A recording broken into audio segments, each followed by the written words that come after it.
I realized that you're not going to play forever. I think when I was a younger player, the Orioles had gone through a transition of sorts. Al Bunbury, Jim Palmer, Lowenstein, Renicky, all the guys that we won the World Series with, were suddenly Ken Singleton retiring at a similar time. And I remember sitting in the back of the bus, sort of asking, for a perspective, do you have any regrets? And some of the things would come out and say, yeah, I wish I would have played a little bit more. I wish I would have done this. I wish I had done that.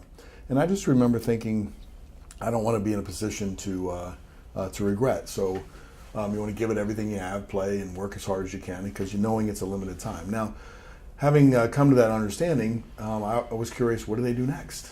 What am I going to do next? And how do I use the platform that baseball gave me to do something I really want to do? And as time would go on, it was important to me to have influence, to kids, and to maybe promote baseball and get more kids playing baseball. And so I wasn't sure how that was going to work. Towards the end of my career, Babe Ruth came to me and asked if they could name their lower division, the young group, after me, and I saw that as a direction, as an opportunity. And so I started to move in that direction. This place here was all about giving experiences to kids and kind of promoting playing baseball and doing that for baseball. And I think I looked at it a little too philanthropic at first. It's got to be a business that's sustaining, and it's got to work. But the logic was still there. And I also had two kids that were 8 and 12 when I retired, and I wanted to be around them a little bit more. So being able to control and choose what you do and where you do it was important to me. I've had some offers and some chances to stay in pro ball and do different things, but I didn't choose to do that at that time because I wanted to be around there. I wanted to coach them in basketball. I wanted to coach them and my son in basketball and baseball. And so I wanted to have that opportunity because my dad was not around as much when I was a kid because he was in professional baseball as well. And so I guess when you add it all up, I'm doing what I wanted to do, and I wanted to move the ball and promote baseball. And I'm giving kids an opportunity to experience baseball the way Billy and I experienced it. Knowing that most all the kids that play here are not going to go to the big leagues. But they can have sort of a big league experience, and they can feel what it's like, and they can enjoy the game a little bit more. It was in 1987, and I remember it was the start of the second half. I think Frankie Viola was pitching that game when Billy made his debut. But Billy hit 286 in Rochester. Rick Burleson was having some problems with his shoulder going in and out, and so they made the move to bring him up. And it was a cool experience, having your brother right there as your double play partner. You're looking over at him in between pitches, you're giving signs to him. And it was comforting to have Dad, managing the club and getting that opportunity. But we didn't sit around and dwell on it. We really didn't think, how cool this is. We enjoyed the opportunity, and we worked hard at it because we knew we were in professional baseball, that it just doesn't happen that a dad, it's not like Little League where a dad takes his two kids on a team and sometimes plays them when they don't deserve to be playing. This was professional baseball. You earned your way there.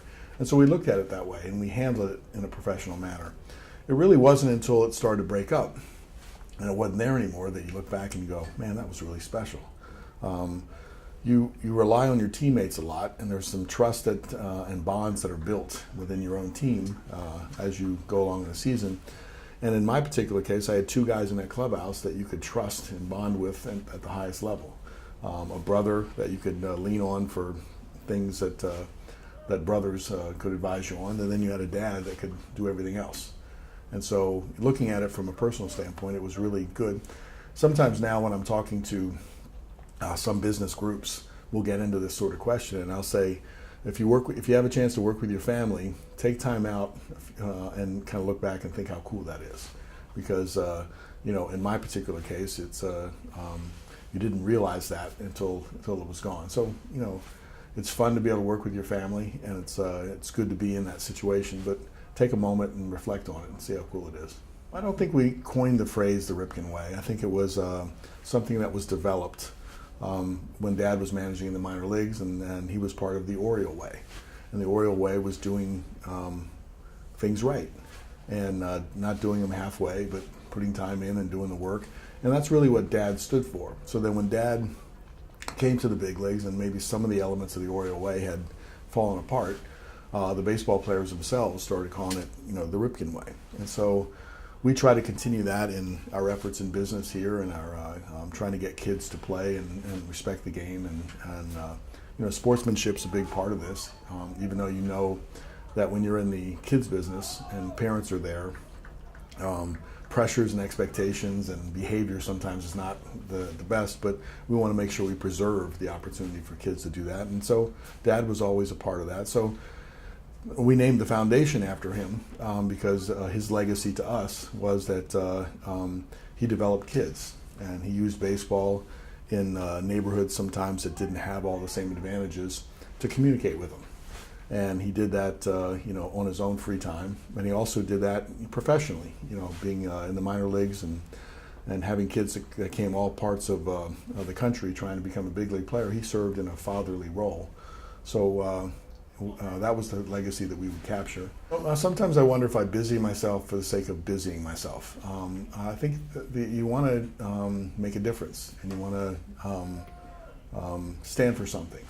And so whether you saved your money or not, and whether you could play golf every single day or not, a lot of ball players face that decision. To me, staying in your pajamas and playing golf wouldn't fulfill my needs. So you want to. I'm curious. I'm entrepreneurial in certain ways, and I want to make a difference, and I want to do things. Sometimes the danger in that, in the way I look at it, is that I broaden what I'm supposed to be doing, and I say yes to most of these things. And really, to have really big success, you want to be more narrowed and put your time in one focused area.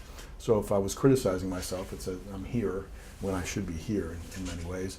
But it does give me an opportunity to try and do different things. That's the legacy question, where it's like, what do you want on your gravesite, or what do you want? And that kind of gives you sort of a direction on where you want to live your life, or you make the day-to-day decisions. I don't tend to think that way. I was asked that during the streak a lot. When you're sitting back in your rocking chair, what do you want to be remembered for? And my response was, I guess if you're remembered at all, it's pretty good. I like the fact that kids that we deal with out here have been out of the game longer than they've been living.